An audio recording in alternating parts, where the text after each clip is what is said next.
William Hill Vegas sponsors Joshua vs. White on Sky Sports Box Office.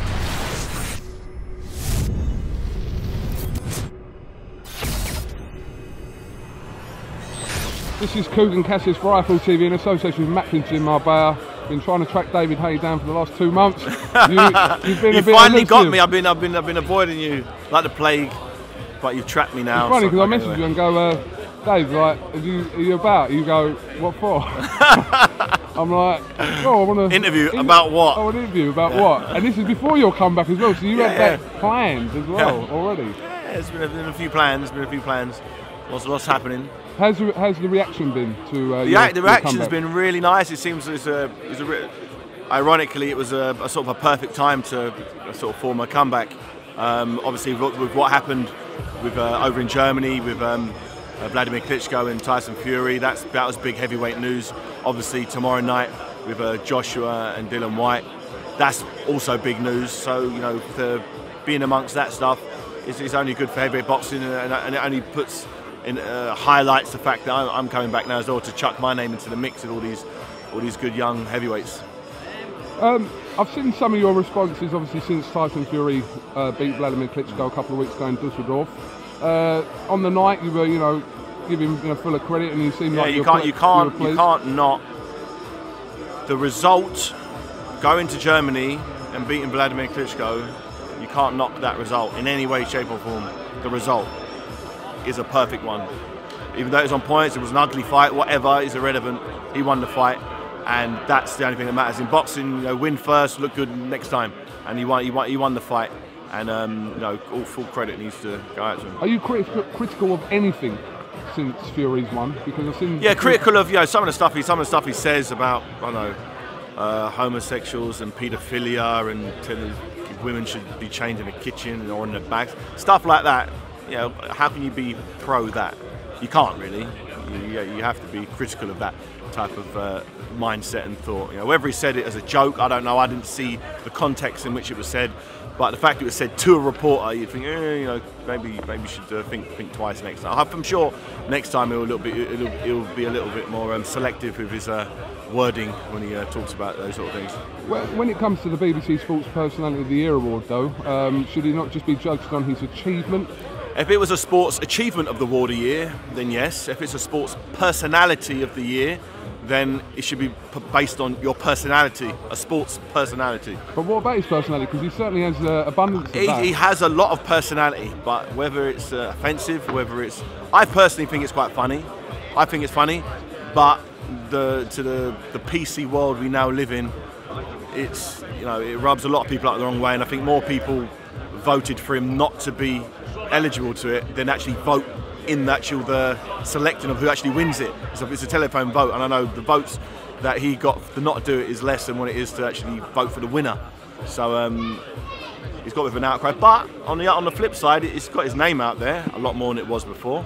A lot more people now know who he is. So maybe it was a master strategy. Maybe he doesn't care about silly awards or this or that. He just cares about cash. And next time he fights, people know who he is. That affects pay-per-view buyers. So I'm sure, my personal opinion is he would rather be someone who says a lot of negative things, gets a lot of criticism in the paper, and earns $5 million a fight, than someone who is very PC, says real nice things, and earns $1 million a fight. That's the way I'd see it. Looking out, looking in, that's how I see his setup and his team. And good luck to him. David, I remember after the first postponement of the fight, it was meant to be back in October, you tweeted and said the boxing gods don't want to give Fury his paycheck. Was there any need for that, really, David? It seemed to me at the time it was ironic that he didn't get his paycheck. But I'm not sure what he got paid for that fight, if it was a voluntary, and the fact that he signed for a rematch clause, I assume he got a decent payday for that. So the boxing gods have spoken, and he has been paid. So I was wrong. The boxing gods have decided that he should earn a bit of dough, and let's hope he enjoys it. What did you make of the IBF stripping him? Well, he should have known that was going to happen. He knew when the purse bids were out. That fight was a mandatory for the WBA and the WBO, which obviously leaves out the IBF. He would have known after that fight that the purse bids would have been called for the IBF, and he signed a rematch clause. Why he signed that, I don't know. Now, if I was in his position, which I'm not, but if I was, I would never sign a rematch clause with someone who was a mandatory, unless it was someone like Floyd Mayweather.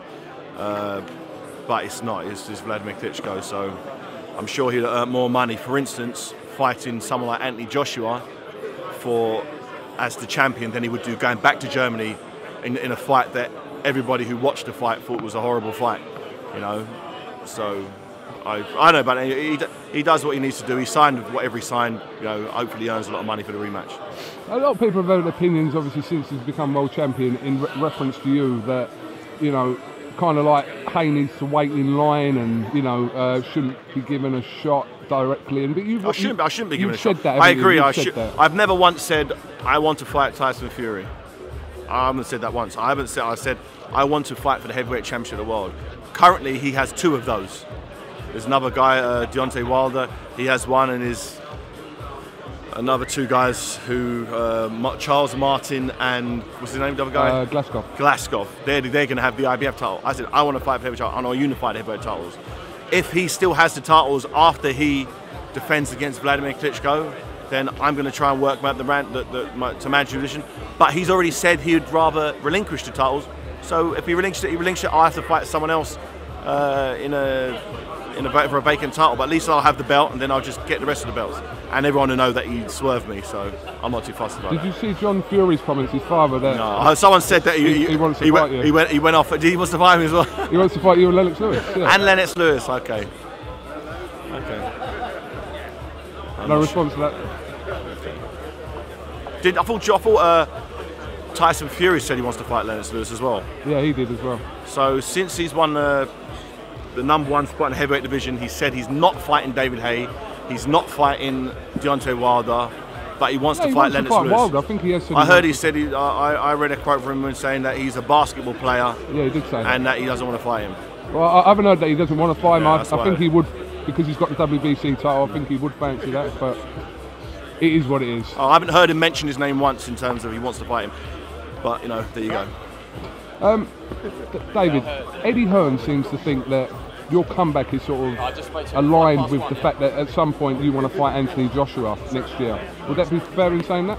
I want to fight whoever the fans want me to fight. I'm in boxing to have the big fights. You know, Anthony Joshua's on his course. You know, if our paths cross, fantastic. I'm sure they will. If he keeps winning, I keep winning. Now I've got to get back in the ring and do what I do first.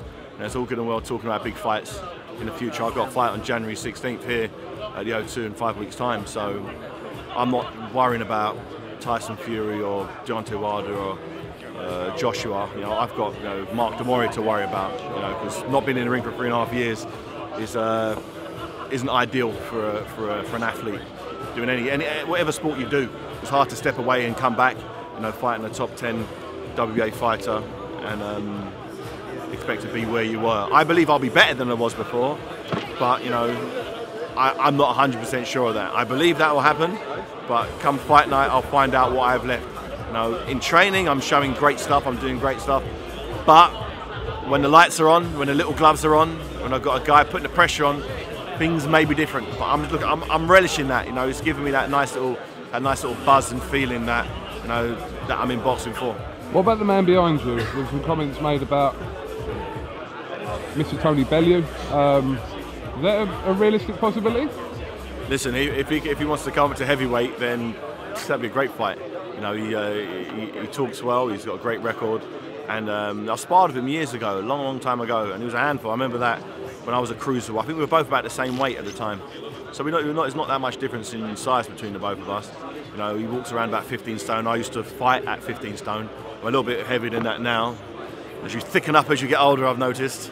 Yeah, if that's a fight that he wants to talk about, but he's got his own situation to worry about now. He's not only talking about future fights. He's got a real tough guy for the European cruiserweight title. He's got to worry about, you know. So I don't want to distract him or anybody else with thoughts of potential fights in the future. I mean, he's got a genuinely tough fight to deal with. So I'll be watching that one, you know, with anticipation, just like I'll be watching Anthony Joshua and Dillian Whyte. So there's two fights on tomorrow's cards that could potentially make huge fights. And Derek Chisora's on the bill as well. And Derek Chisora's on the bill as well. So yeah, there's a lot going on in the heavyweight division, potential heavyweight division. And yeah, so I'm looking forward to it. So it's definitely a good show to be at for sure. Can you give me a prediction for Joshua and Dillian Whyte? Or my prediction, going on current form, I actually watched the Dillian Whyte Joshua fight from 7 years ago, whatever it was, the 2009 last night. 3 rounds, 3 2-minute rounds, and Dillian Whyte at that stage was a little more polished, a little bit more tidy, a little bit more experienced. Although Dillian Whyte was only having his first amateur fight, I watched it. I was like, no, this guy isn't having his first amateur fight. So I remember someone talking about him having a lot of kickboxing fights. So I checked his kickboxing record out, and he was a British heavyweight kickboxing champion for 3 years prior to that fight.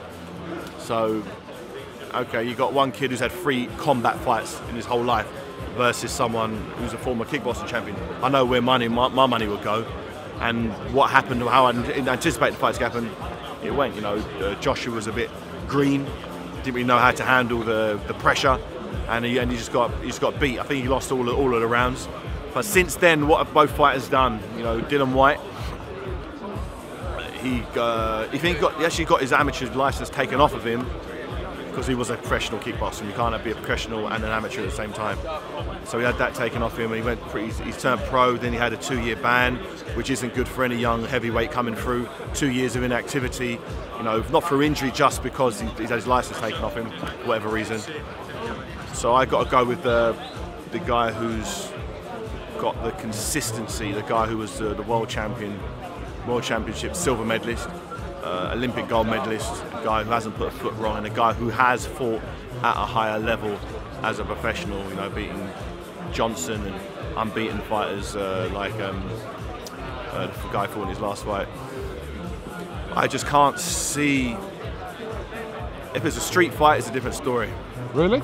Yeah, in a street fight, because remember, Dillian Whyte's a cage fighter, mate. He's a kickboxer who's had an MMA fight. He's a fighter, an all-round fighter. But this is a boxing match. No kicks. But in a street fight, you'd say Dillian Whyte would beat him. In a street fight, 100% Dillian Whyte. He's just going to kick his legs in. That's it. But in a boxing match, a professional boxing match, over 12 rounds, I think the superior athlete is Anthony Joshua. I believe the superior boxing skills are with Anthony Joshua. The rough and toughness, I'll go with Dillian Whyte. I think he's a bit rougher, a bit tougher. He's probably had it a lot harder in his life. But I'd go with Anthony Joshua just because he's the superior boxer, and he's proven that through his amateur pedigree says that he's just a whole level above. It's like me beating somebody, it's like me beating Ronaldo at a 5-a-side football match 7 years ago, beating him 2-0, and then holding that as some sort of confidence. And now, even though he's then won Champions League, won this, done that, he's moved on. You know, Dillian Whyte unfortunately has been held back as a professional. 2 years out. While in the 2 years out, Anthony Joshua was winning medals, was winning gold medals, and I think it's just not going to be his night tomorrow night. I'd like it. I'd love him to be able to make this a 50-50 exchange. I'm hoping for that, but I just can't see Joshua falling apart like he fell apart when they fought many years ago. So I'd say that's about it. All right. Well, was that a detailed enough? Was that a detailed enough analysis for you for the? I just want a one-word answer for this next one, on the prediction ones. Do you believe that Fury will beat Klitschko in the rematch? Yes. I believe Tyson Fury will beat him, but there's a strong, I would put money on, although he beating him, he'll get ripped off in Germany. There'll be something will happen that is out of Tyson Fury's control. So he will win the fight in terms of he'll win the more rounds than Vladimir Klitschko does, but whether the judges agree on it is a whole nother story in Germany. And they've already given Tyson Fury the benefit of the doubt once, although I thought he won the fight really easily. I don't think they will do that again. I think he makes too much money for everybody involved. And maybe the reason why Tyson Fury was allowed to walk away with the victory is because everybody knew there was a rematch clause, and if Vladimir lost, he would get another opportunity. Maybe. or Tyson Fury goes out there and knocks him clean out in 2 rounds. One of the two. We'll see. Did you see his little toe drive at you? No. He had massive blisters on his toe. I know what that's like. I know what that's like. But He's clearly tougher than me. He managed to get the win out with a blister on the toe. You'll find it quite entertaining. There's videos online actually. I filmed it. Was it you? Was it on your ones? I filmed it, yeah. Okay, it's quite entertaining. I'm sure you'll find it entertaining. Okay, I'm sure I will. All right, David. Listen, thank you very much for coming to Eiffel TV. No problem. And you're gonna be there on the 16th of January. Oh yes. The O2 Arena. We'll be there. Watch me smash Mark Demori. Smash Mark Demori, and then get yourself back in the mix. Back in the mix. That's what it's all about. Getting back in there. I've been out too long, looking in on everyone else doing their thing. So, how many minutes is this? This is 15. 15 minutes. Do you reckon anyone gets to the end of this? Remember what did I say last time? Fish tank. Fish tank. Okay, Yeah, let's do another one. That was an hour. Was it? It wasn't an hour. That was an hour. It was an hour. So there was a big difference between an hour and 15 minutes. So. But I have been waffling some crap. That's all right. Listen. Do people actually listen? Go the whole way through? You saw that fish tank thing? A lot of people did say. Exactly. I think what people did to skip to the end. No. I don't think people actually listened to all of What's the point of skipping to the end? I don't know, just to see how we wrap it up, because it's always quite entertaining at the end. People watch them videos. I did the same thing with Tyson in Dusseldorf, a whole hour with him. And did people watch it? People watched it. We give a different end of, another hashtag on that one as well. And people were saying it. Let's come up with a hashtag, just see if they come up with this one.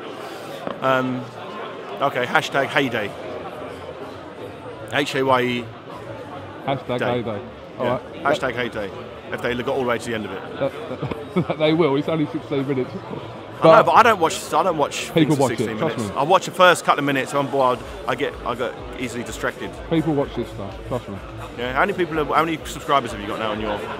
Subscribers 50,000, but overall channel views 76. 76,000 million. In what? In general? Overall, over 4 years. Yeah. Is that going up steadily? That is going up steadily. We had 9 million views last month for 1 month. That's amazing. That's really good. So things are going well. Yeah. Okay, how's sponsorship going? Sponsorship's going well. William Hill for this one. You're looking. They've got new trainers, new trousers. You're looking new jacket, bit of Prada. I see. You've scrubbed up to see. I try. You succeed. What's it? A bit of Boss, Hugo Boss up top. All the name brands. What's that? Moncler. So that one. Google Moncler. Moncler. Is it Italian or French? I think. French. Oh. I think so. Sounds French anyway. I've genuinely never heard of it before. I'm sure it's some big brand, but I'm no fashion icon. Tony Belly's got a coat on Moncler as well. Has he? They're about £1,000, yeah. £1,000 for a coat? Yeah. Then it must be good if it's £1,000 for a coat. Well, not necessarily. Find something else.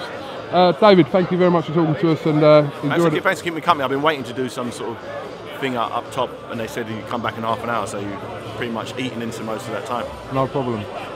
Anything else you want to go? Do you know what? My card's running out. Can you just have a look at this? See that there? Yeah. 40. You're 40 seconds 40. left. Do you want to run it out? It'd be go on, not to. Go on. Anyway, so what's happening? So I got a cab. The guy in the cab on the way over here was actually in school with me. He was a year above me. And runs to me having a punch up with some kid called Daniel Robinson. If you're watching here, he's a few years above me. And 20 seconds.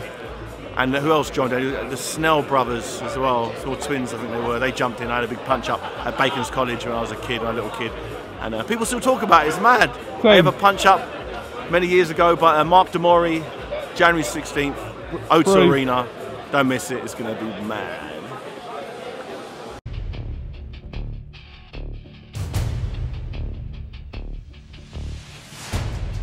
William Hill Vegas sponsors Joshua vs. White on Sky Sports Box Office.